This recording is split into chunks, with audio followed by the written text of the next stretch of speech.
So, dragons. I love drawing dragons, but now when I draw dragons, I draw them with a certain technique, and that technique can mostly just be explained by taking from life. I used to draw dragons based on other artists' depictions of dragons, but now I'm a firm believer in taking reference from nature as much as possible. So, here I will be drawing a standard European dragon, although technically the Welsh dragon, since I was doing my research and discovered that most European dragons were kind of unimpressive looking. They were just kind of like snakes with legs. But anyway, the common European. So this is a gigantic beast that flies. So it's going to have, since it's huge and it flies, it's going to have a big, huge chest. Now we're going to give it a sort of a longish kind of body, maybe with like tiger-like legs. I look at tigers for reference for the legs and also the way they move. A long, stocky neck, kind of like a horse, I guess you could say, and a kind of a blocky head. It just looks all blocky in general. It's still going to have a kind of a longish body and a long sweeping tail.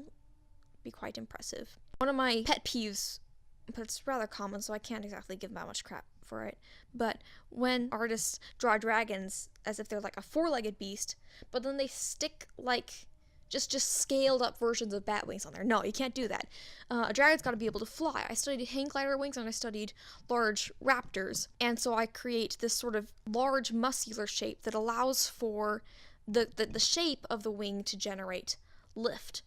A long stocky neck, kind of like a horse, I guess you could say, and a kind of a blocky head. It just looks all blocky in general. It's still going to have a kind of a longish body and a long sweeping tail.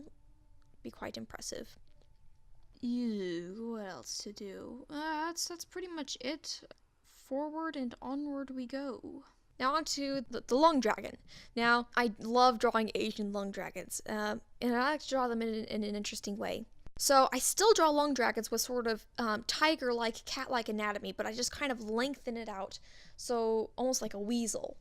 Very, very large, so they're still going to be very snaky. I'll give it a large chest, too, just so just so it's got some substance to its shape. Just kind of the sense that it's got, some anatomy. Give it some weight, almost. As for the antlers, I have a sort of a love-hate relationship with drawing antlers. They're so cool, and yet it's just a challenge.